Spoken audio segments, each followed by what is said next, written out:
very good evening, students. I welcome all of you to the channel Swatika Chemistry Tutorials. As you know, this is the fourth lecture of the chapter Some Basic Concepts of Chemistry. तो last class में हमने start किया था about concentration terms. आज हम उसी को continue करते हैं और फिर हम बात करेंगे about the limiting reagent. So children, अगर मैं कॉन्सेंट्रेशन टर्म्स की बात करूँ, कल हमने मोलारिटी डिस्कस किया था. Now I would like to explain molarity by relating it to molarity. तो हम दोनों का एक बार कंपैरिजन देखते हैं. फर्स्ट कॉन्सेंट्रेशन टर्म जो हमने डिस्कस करी थी वो थी मोलारिटी, और सेकेंड जो अब हम डिस्कस करेंगे दैट इज मोलारिटी.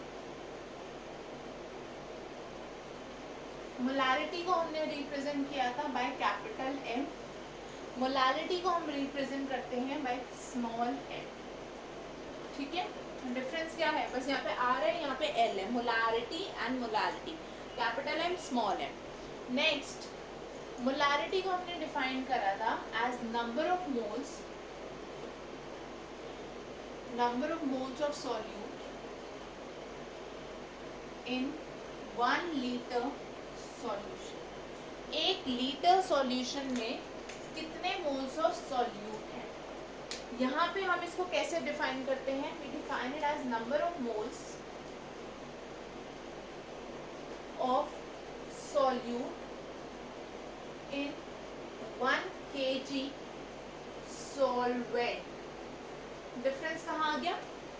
1 लीटर की जगह 1 kg एंड सॉल्यूशन की जगह हो गया solvent. Okay, so here the formula was M is equal to number of moles of solute divided by volume of solution in liter. Right? ये हमने कल formula पढ़ा था मोलारिटी के लिए. यहाँ पे we have the formula for molality as number of moles of solute divided by mass of solvent in kg. ठीक है, so I hope the difference is clear. Now children, we had discussed that molarity is temperature dependent because volume depends upon temperature. इसलिए molarity किस पे depend करती है? temperature पे. So this is temperature dependent. But अगर मैं mass की बात करूँ, mass does not depend upon the temperature. So molarity is temperature independent. molarity temperature पे depend नहीं करती. चलो यूनिट क्या पढ़ी थी हमने मोलारिटी की? मोलारिटी की यूनिट वाज मोल पर लीटर और मोल लीटर इनवर्स, और इसको हमने बोला था molar, capital M. Similarly what is the unit over here? This is going to be mole per kg और मोल केजी इनवर्स और मोलल स्मॉल एम. चिल्ड्रन, अगर आप इनको एज अ कंपैरिजन समझोगे तो it will be very very easy for you to understand. अब हमने कल मोलारिटी पे एक क्वेश्चन किया था. Now we are going to go through 1 or 2 questions on the concept of molality. So let us talk about molality now. The questions of molality.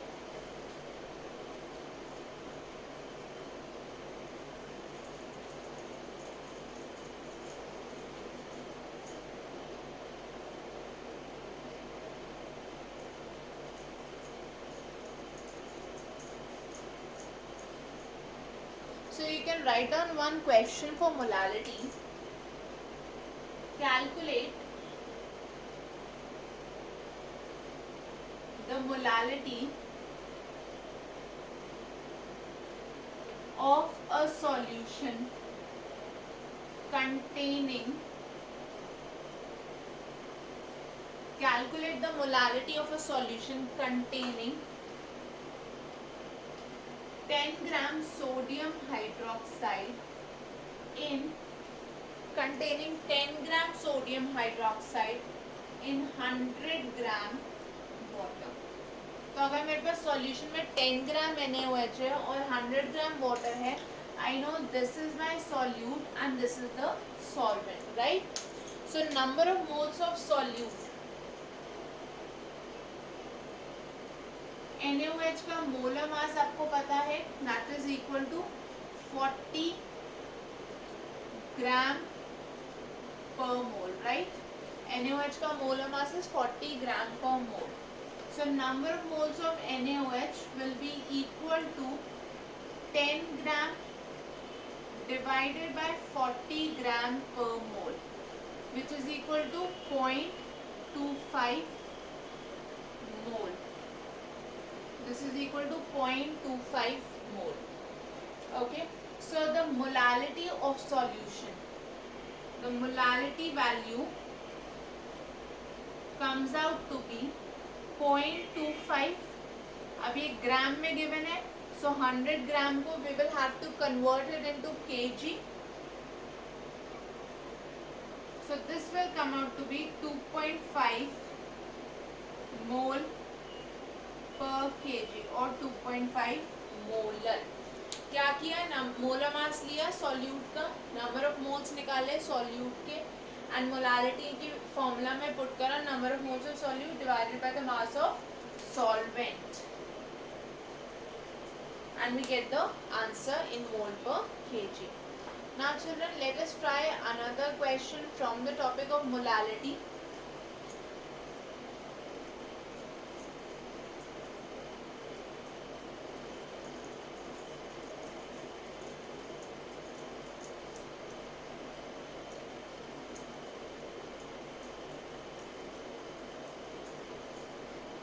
The next question that we have is calculate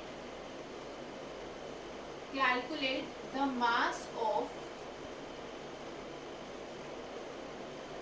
acetic acid, that is CH3COOH, required to obtain 5 molar solution containing 5 kg water. ठीक है, आपको मास निकालना है acetic acid का जिससे कि आपको 5 molar solution obtain हो जिसमें 5 kg वाटर इज प्रेजेंट. तो हम क्या करेंगे, क्वेश्चन देखने में आपको हो सकता है कॉम्प्लिकेटेड लग रहा हो, but it is very very simple. You all know that molarity is equal to number of moles of solute divided by mass of solvent in kg, right? ये फॉर्मूला होता है, तो मैंने वैल्यूज पुट कर दी. 5 molar is equal to n, that is number of moles of the solute, divided by mass of solvent, that is kg. n कितना आ गया हमारे पास, 25 मोल. ठीक है, 25 मोल आ गया हमारे पास number of moles. So we know number of moles is equal to mass upon molar mass, right? So mass comes out to be 25 mole into 60 gram per mole, which is the molar mass of acetic acid. So 25 into 6 is 150. So this is 1500 gram. मतलब अगर मुझे 5 kg water में 5 molar solution बनाना है acetic acid का, then the amount that I will require is 1500 gram. I hope children this is clear to everyone. Now this was about molality. Moving to the next one, the next concentration term that we have is mass percent. Next concentration term discuss करते हैं, which is mass percent.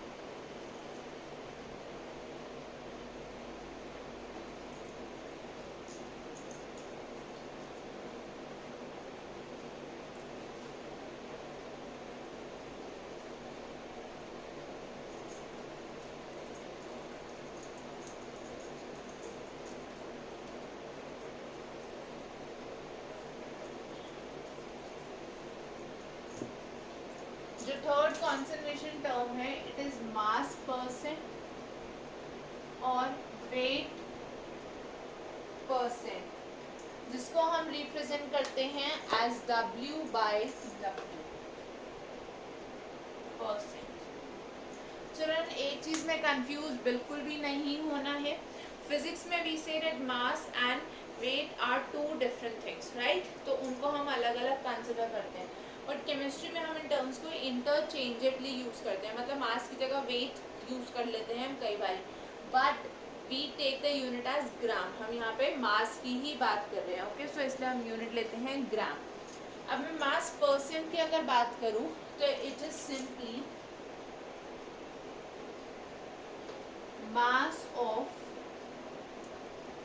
solute in gram divided by mass of solution in gram, ठीक है? Percent है, सो what do we have to do? into 100%। बहुत ही simple सा है, mass of solute in gram divided by the mass of solution in gram into 100%। तो हमारे पास एक question आता है यहाँ पे, calculate the mass percent of a solution containing 10 gram salt dissolved to form 100 gram solution. बहुत ही ज्यादा सिंपल सा क्वेश्चन है। क्या आ जाएगा यहाँ पे हमारे पास? Mass by mass percent is equal to mass of solute. Formula आप लोगों के सामने लिखे, I am writing it again so that आप लोगों को रिटेन रहे।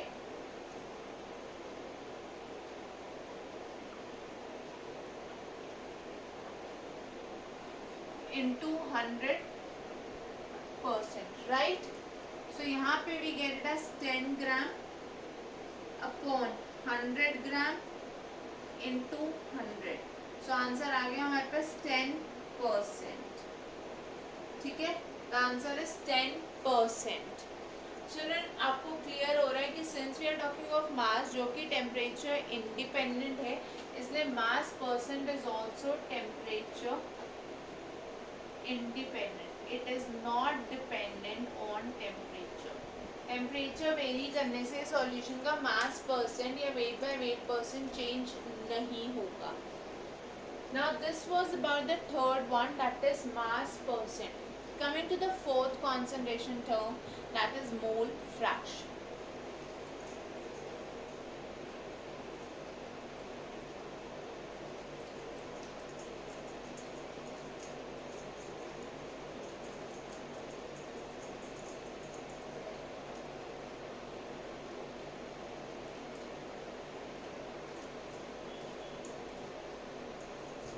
जो हमारी फोर्थ कॉन्सेंट्रेशन टर्म है that is mole fraction. Children mole fraction को हम रिप्रेजेंट करते हैं बाय द सिंबल काई। ये x नहीं है, it's a Greek alphabet chi, extended x। Basically जो x का सेकंड कर्व है उसको हमने एक्सटेंड कर दिया। अब यहाँ पे how do we define it, उसके लिए हम पहले समझते हैं फ्रैक्शन क्या होता है। जैसे मेरे पास ये स्क्वायर है, ठीक है? I have a square and I tell you कि इस स्क्वायर का एक पार्ट मैंने कवर कर दिया। After dividing it into 4 equal parts, I shade one part as black. So I ask you what is the contribution of this black part to the entire square? So you will give me the answer as 1/4, right? Out of 4 equal parts, I have shaded one part of the square as black. So the contribution of this black part is 1/4, right? Then I have shaded two parts as red. Two parts को हमने red कर दिया. So the contribution of the red part is 2/4, or I can say 1/2, ठीक है? जो red part है उसका contribution is 2/4 और 1/2 and the remaining fourth part I have shaded as blue. So this blue part contributes 1/4, right? So हर एक part आपने देखा fraction था और टोटल हमें वहां से क्या मिला 1/4 plus 2/4 plus 1/4 which gives us 1, that is the whole of the square, right? So children, similarly mole fraction का मतलब है किसी भी कंपोनेंट का जो मोल्स है वो टोटल में कितना कंट्रीब्यूट कर रहे हैं, टोटल नंबर ऑफ मोल्स में उनका कितना कंट्रीब्यूशन है. So how do we write the formula? Mole fraction is equal to number of moles of component, जो भी कंपोनेंट है उसके number of moles divided by total number of moles. ठीक है, किसी भी एक पर्टिकुलर कंपोनेंट के moles divided by the total number of moles. तो हमारे पास अगर दो कंपोनेंट्स है ए और बी, मतलब ये talking about a binary solution, तो हमारे पास क्या आ जाएगा? Chi A will be equal to N A upon N A plus N B and chi B will be equal to N B upon N A plus N B, right? Chi A will be equal to N A upon N A plus N B and chi b हो जाएगा nb upon na plus nb where n refers to number of moles. Children, I hope this is clear. Now tell me or think what will be the dependence on temperature. Since we are discussing moles, तो mole fraction क्या हो जाएगा? Temperature independent. Mole fraction will be temperature independent. So I hope this formula is clear everyone. अब एक question करते हैं and on the basis of that question we will make two important interpretations regarding mole concept. So let us discuss the question.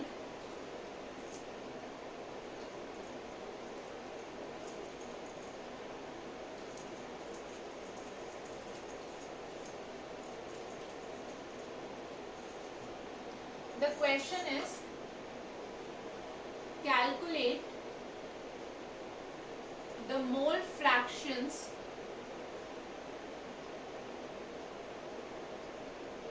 of both components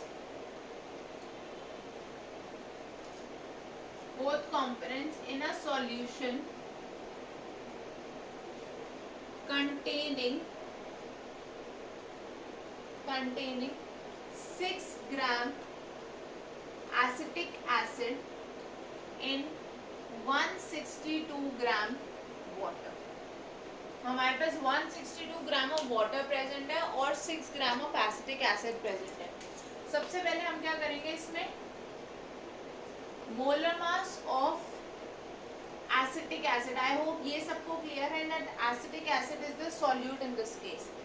This is equal to 60 gram per mole, right?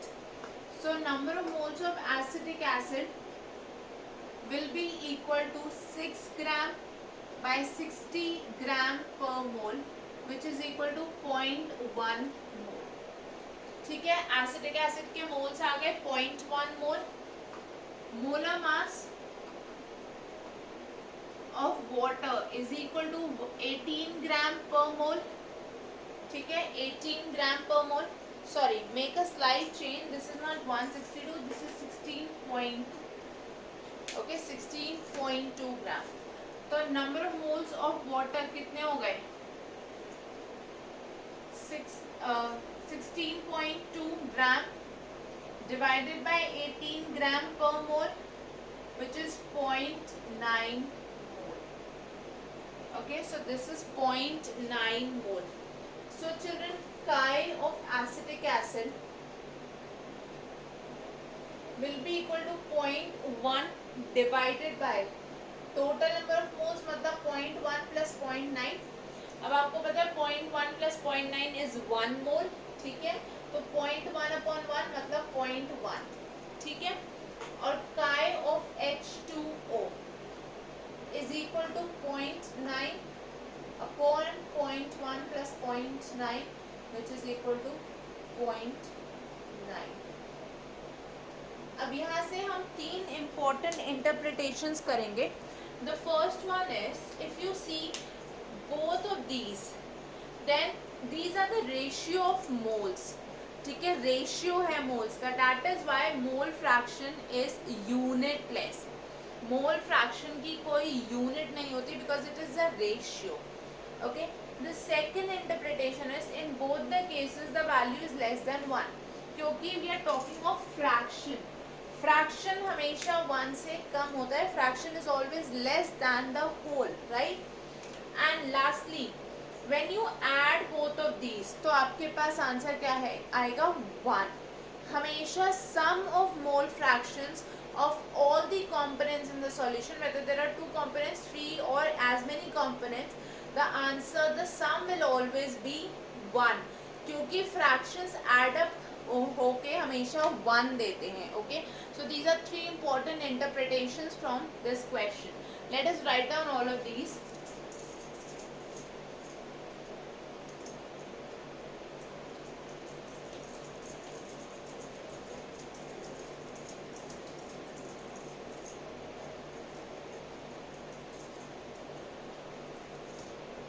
First is mole fraction is unitless. Second, mole fraction is always less than 1. Okay, and third को हम पहले numerically देख लेते हैं. काय ए हमने बोला Na upon Na plus Nb, right. काय बी हमने बोल दिया Nb upon Na plus Nb, ठीक है. अगर इन दोनों को ऐड कर दे, chi A plus chi B, this is equal to Na upon plus Nb upon Na plus Nb. Numerator add हो सकते हैं because the denominators are same. So this comes out to be 1. That means chi A plus chi B is always equal to 1. And if there are multiple components, many components are there, then also the sum will always be equal to 1. So children, this was about the fourth one, that is mole fraction. Coming to the last concentration term, we have normality.